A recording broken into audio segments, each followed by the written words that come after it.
let's fast forward to my elder brother. He was doing well, in as much as he had his obstacles, which was his ill health. You know, a lot of things that come with sickle cell. He still pushed forward. He still wanted to live life to the fullest. He was doing his PhD at the point of his 33 years. Yeah. Imagine 33 years. So that's to tell you the extent he loved life, and he was living his life to the fullest, irrespective of his health challenges. One day he just fell ill and started purging and throwing up. So because he kept on doing that, you know, constantly, it was like a frequent thing. He called my husband, and my husband told him, okay, get admitted into the hospital, you know, because you need fluids. You're losing a lot of, you know, electrolytes and fluid. So he got admitted. I mean, he walked to the hospital himself. He got admitted. The first day he wasn't doing so well. Next day, I think he was a bit okay because he called. No, he got admitted on Monday. Then he called me on a Wednesday and was like, please, can I speak with your husband? Because I've been trying his line. He's not getting through to him. I told him, okay, he's at work. Maybe you should try him again, but I'll call him. Whenever I'm able to speak with him, I'll tell him that you try to call him. And then I asked him, how are you feeling? Are you feeling better? He said, yes, he's feeling okay. Just that, you know, he's just a bit weak and all that. I asked him, are you still on your drip? He said, yes. So I was like, okay, don't worry, you'll be fine. Trust me, he wasn't having any crisis. No, he wasn't. This was just the situation, okay? To tell me that it wasn't that serious something, that my mom was not, nobody was sitting at his bedside. They were just visiting and bringing food to him, you know, just checking up on him, you know, on daily basis and all that. But they were not spending the night. And then on Thursday, we got a call from my mom that he was what? He was unconscious. Yeah, that he started having jerking. Oh yeah, he was having spasms. Spasms, yeah. So yeah, that was what happened. So we got a call from my mom that he was having spasm and convulsion too. Yeah. So we said, why the turn of events? What's happening? Was he not on adequate fluids and all that? And because I think, according to my husband, he was on fluids. But it was that day we now realized, when my husband asked, I think he spoke with the doctor. Yes, he did speak with the doctor and asked the doctor, did you do any tests? What are the things? He said he had given out his specimen for some, you know, laboratory tests, but they had not gotten any result yet. And that at this point he thinks my brother needed blood transfusion. And when my husband inquired more, he found out that this doctor was not administering enough fluids. So it's like he was giving him maybe one drip a day, one bag of drip a day for someone that is a sickle cell warrior and somebody that is even dehydrated. What is one bag of drip a day? This whole convulsion and spasm thing lasted all through, and then they tried to stabilize him and all that. The next thing they were like, he needed blood urgently. So, you know, Nigeria being what it is, they couldn't get urgent blood. I can't even go into the full details, but I'm just going to summarize the whole thing for you guys. The next morning they said he needed dialysis, that his kidney had failed. I mean, for me, the drastic turn of events was what really shook me up, and I don't think I can ever, if I remember it, I feel even more betrayed, more devastated. I don't know, I just feel like our country or that hospital in particular failed him. Keeps failing. Nigeria keeps failing people. According to them, he had a kidney failure instantly, right? Okay. Now, they insisted on dialysis, and I was like, why dialysis? I started making my inquiries. I think I was asking him, if he starts this dialysis, does it mean he's going to always be on dialysis? I don't understand. Is this what we're going to face now? He said, no, that just if it's an acute one, not a chronic one, that it's just, you know, just to help him for that time being, and after that, he'll be, you know, once his kidney starts functioning on its own and all that. I think that's when they moved him to another hospital for the dialysis. And then they did the dialysis. Oh God, I don't even want to remember that morning. They did the dialysis, and we kept on calling because he was just, I think he was sleeping off. He was asleep all through. I think we kept on calling our parents, our mom, because it was my mom and my dad that were all in the hospital. So at some point, he wasn't responding after the dialysis, just sleeping, and maybe sometimes they would just manage to wake him up and, you know, give him flew. I don't know whether it's water. I can't really give you guys the full details, but I was not there. But I just know that in between they were trying to keep him alert and all that and all that and all that. So that night, I called my mom. I'm talking from my own perspective now. I called my mom. I spoke with her, and she was like, God, Odi, if we come out from this thing, hey, God, if you come out from this, if your brother survives this, I just told her, you know what, tell him. In fact, this was a statement I made. If I remember my last promise, I told my mom, tell him that if he comes out of it, that we're going to try as much as possible to get him out of that country, because Nigeria is not for him, especially with the healthcare system. That was my last listening, and then I told my mom good night. That was around 11 p.m. And then in the morning, my sister called me. I was like, have I seen my auntie status? Oh God, I don't want to think about it. I said, Jesus, have I seen my auntie status? And I said, what do you mean? And then I think you screenshot it and sent it to me. Yeah, I did. And then what was there was my sister-in-law just lost her only son. Hey God. Hey God. You guys, see, I think it would have been easier for me if I heard this thing from my mom. I don't know which would have been easier, but I just feel like that was a shock of my life. Because we're trying to get through to our parents. Yeah, we were trying to call her that morning. We couldn't get through. And to think that this whole thing happened around 2 a.m. Just after, because I also and there was a Hallelujah challenge that night. If I remember very well, there was a Hallelujah challenge. All I was doing during the Hallelujah challenge was I was crying. I couldn't even pray. I was just crying. I was just, when they were singing, all I was just doing was crying, because I was like, God, don't let this happen again. This is our only hope. And then this happened in the morning. I felt like, could this be that God did not hear me last night? Like, I don't understand. What's all this? What is all this? I couldn't even, where I didn't even know. I just said, you know what? We have to call mommy, because I need to hear this from her mouth. And then when I got through to my mom, the next thing she was like, what do you want me to say? Oh God. Because we called on a group call. I think I got through to her, and then I added you. Call, yeah. And then I added our younger sister. Because she didn't even know. Nobody knew. Because they were not picking their calls. My mom was saying, I'm going like, what do you people want me to tell you? How do you people want me to say it? Oh my God. It was, and I thought to myself, God, why always these people? Why always my parents? Why do you have to put them through this again?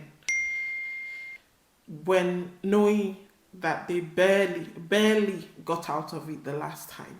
Why should it be them again?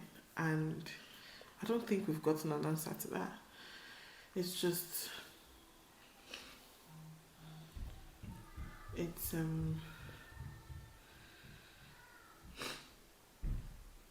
don't know.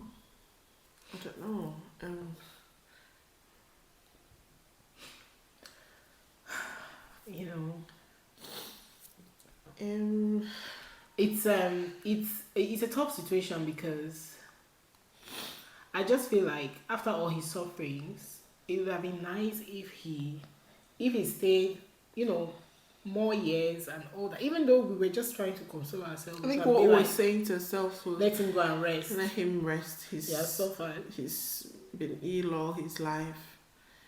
But I think we also said, but he wanted to leave.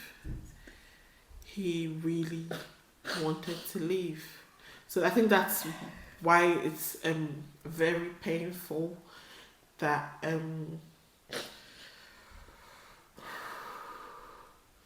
despite the pain he used to go through, he just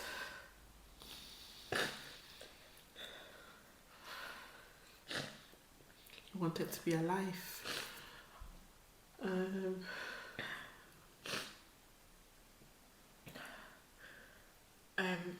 It's been how many years now? A year and It was just last year, February. Yeah, a year and 6 months.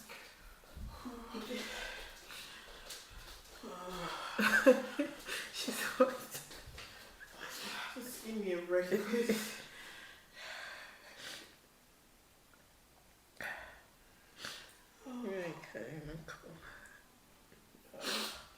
Actually, if I should get tissue paper, you said you'll be fine. I'm fine.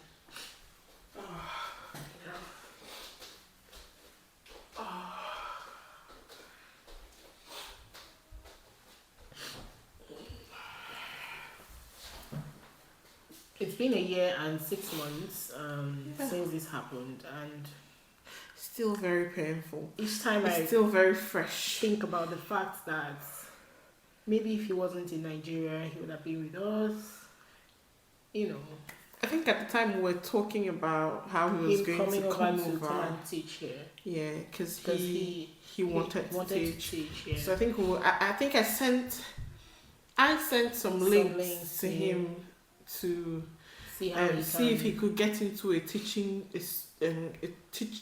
training program here, and then start making arrangements to come over. I mean, there were lots we were looking forward to him, because nobody thought he had passed the danger zone, which I think he had, but unfortunately, because he's sickle cell, he was a sickle cell warrior.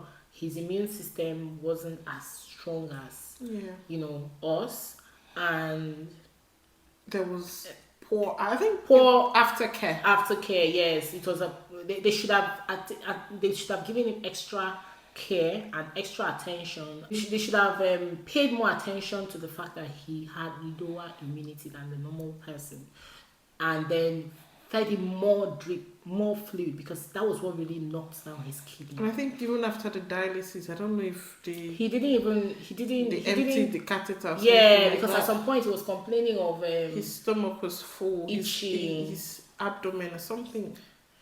You know what, guys? The more I think about the fact that the system failed us, it hurts even more. So I just want to believe that his demise was the wish of God. And even though sometimes I question why God would want to put us through this, even for a second time, I still question that. I'm like, why? What is it? What have we done? Like, why our only two brothers? Do you understand? But as a believer, I also want to believe that there is nothing that happens on this earth without God's approval.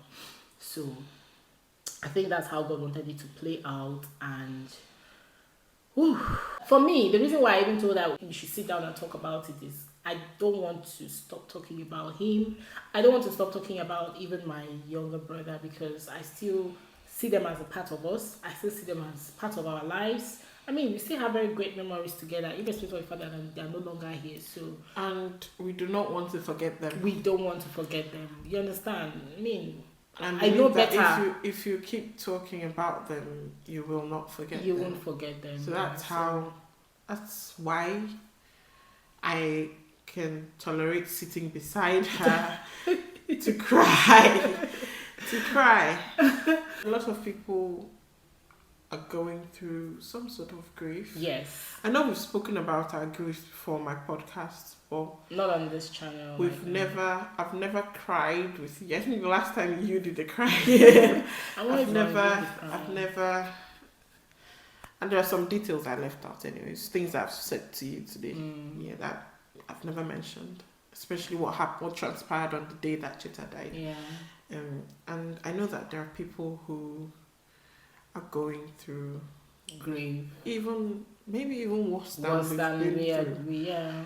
And it's okay to talk about them, but feel pain and anger when you're talking about them, because I think people feel guilty when they talk about someone who's passed for over 10 years and they cry and they're like, why am I still crying? Of course, this is somebody you loved.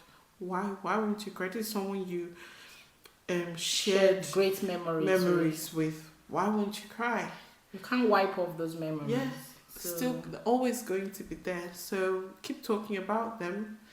That's how. I think grief never goes away. You just find a way to live with it and cope with it. And for me, I don't want to even stop talking because I want to feel like they're still around us, they're still a part of us. Even just that feeling of they're not living with us, but they're still somewhere and all that, even though they are not on this earth in the real sense of it. But I just want to believe that they are somewhere in a better place than even us. Do you understand? Because those two boys, they were too. I'm gonna say they were too righteous. Like I used to say this thing when my elder brother passed. I used to be like, if I can be half person as good as the person he was, I will make heaven. I will make heaven. So he was that good. Yeah, he was really good, and that's how I want to remember them. Yeah, I want to remember them like that. And it's not that they were perfect. They weren't. No, especially my eldest brother. He wasn't perfect. Yeah, but he was a very good person. He was the definition of a good person, a kind person, very kind. So why won't we talk about him? Of course we'll talk about him. So let me know in the comment section. Have you lost someone? Who have you lost? Are you dealing with any grief? Currently past or whoever? Or I think I've met someone that said they've never ever lost someone before. So if you are that person that has never lost someone you before, do not know what God has done for you. You don't know what God has done for you. You don't know what God has done for you. You don't know what God has done. So if you are that person that has never lost someone, and you are not even a prayerful person, better start today. Because you see this thing called death, you will never know until it pinches you, like it happens in your doorstep. Like I think I said it to you. I said it to you some days ago. That what makes all of us equal is death. It's death. Yeah.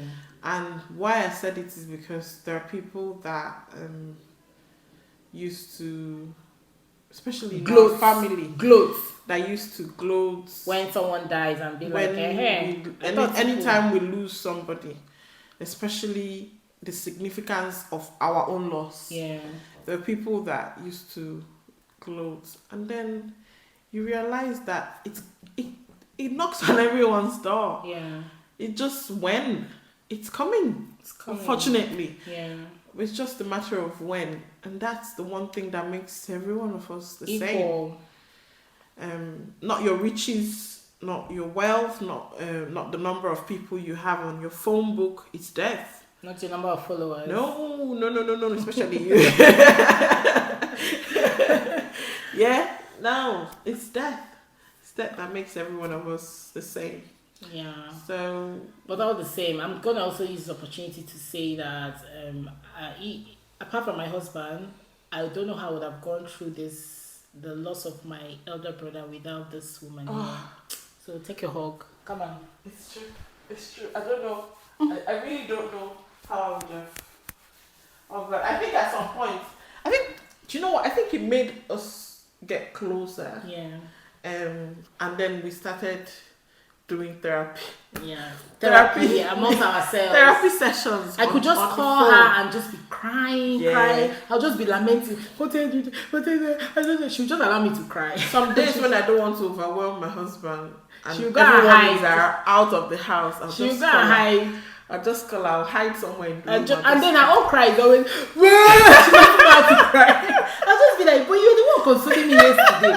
What is happening? Why are you suddenly crying? The one day I did it to you, and that was because for the whole burial period, I was so strong. I was strong. I was not crying. I was holding everyone together. My younger sister, her, even my parents. I was telling everybody, calm down, be fine. Let's do it. We'll be all right. We organized everything in the family, and then one day I just called her and then I broke. Let's not go into the details of how I was in shock. I was in shock more than any other thing because in my mind I'm like, I want to be like this. I want to be like. Then the next thing, someone will just call me and be like, I don't understand why. And I say, oh my God. Oh, okay, let it out. And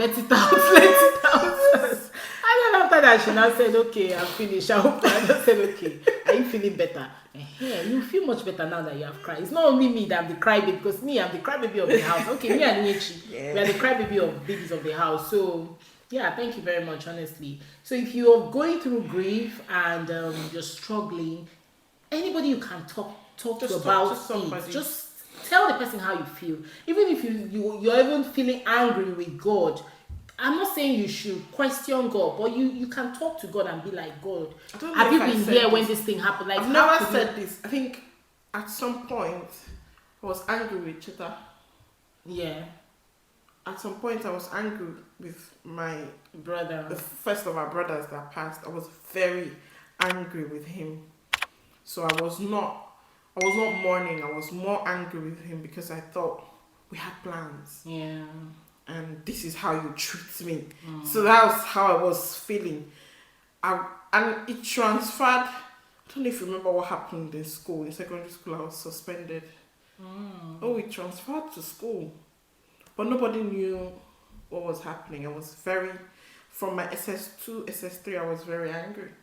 I was a different kind of, it didn't change the fact that I was still doing well in school, But you there were was not a lot you were of, very dealing with a lot of anger, yeah, bottled up anger. yeah.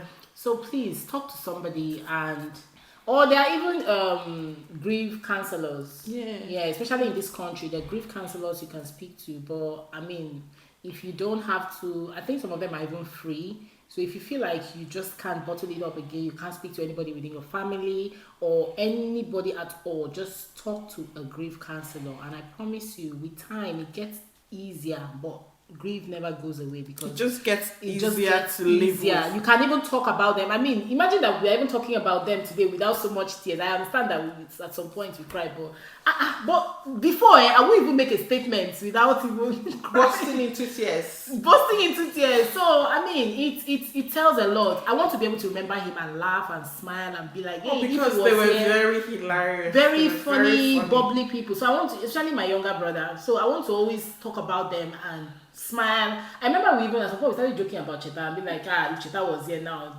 this your shoe, you wouldn't even wear. You know, he will yab you, all those kind of things. So that's how I want to remember them. And the things he used to do with bread. You know, we started making jest of him and all that. That's how I want to remember. I think I've not gotten to that stage with my elder brother. No. But with my younger brother, It's gonna take a while. I remember him and sometimes I laugh. But I want to get to that stage with my elder brother, and I hope that we get there sometime. And thank you so much for watching. I don't know how long this video is gonna be. Even if it's 1 hour, I'm gonna post it for you guys like that because well, this is us and this is we. This is us, our raw life, unedited. Oh. I mean, it's not all rosy with Didi. Didi deals with a lot of things. Well, Yeah, you guys, she does, I like to be vulnerable and tell you guys. She does. She deals with. She's going through poop. So thank you so much, and thank you for doing this with me because I know that we almost. She was like, "Are you sure you want to do this? Are you sure?" Yesterday, I don't like putting myself through this. I don't like the vulnerability of it. You don't like feeling vulnerable. She No, doesn't like feeling vulnerable. I don't. I like feeling strong every second. But it's good to do this. Yeah. Even if, do you know what? I think it's good to just stay in front of a mirror and cry. And cry. Yeah. And just say stuff. Say things that are hurting you and cry. If you want to record it and crying is not a problem. I decide you don't want to share it, just record it and cry. Yeah. Me, that helps me a lot. Just do it. Yeah, so drop a comment in the comment section. I'd like to hear from you guys. If I have words of encouragement, I mean, who better to encourage you than someone who is grieving, you know, the loss of 2 brothers, and you know. So please drop your comment and remember to be prayerful. It's something else. I have told her that she's not dying till she's how old is it? 100 and curse. I don't want to be the first daughter. Because I used to have an elder brother, and now the whole thing fell on my head. Yes. So I'm like telling her, see, just pray. Before you pray for anything, pray for me first. Because the first daughter. So she's going to live till she's 100. She's afraid of responsibility. She's gonna live till she's 100. We'll add how old? 105. In case I live to 100, she's going to live to 100. Oh my god! You guys, please drop your comments in the comment section, and we'll see you guys in our next video. Stay fabulous. Bye.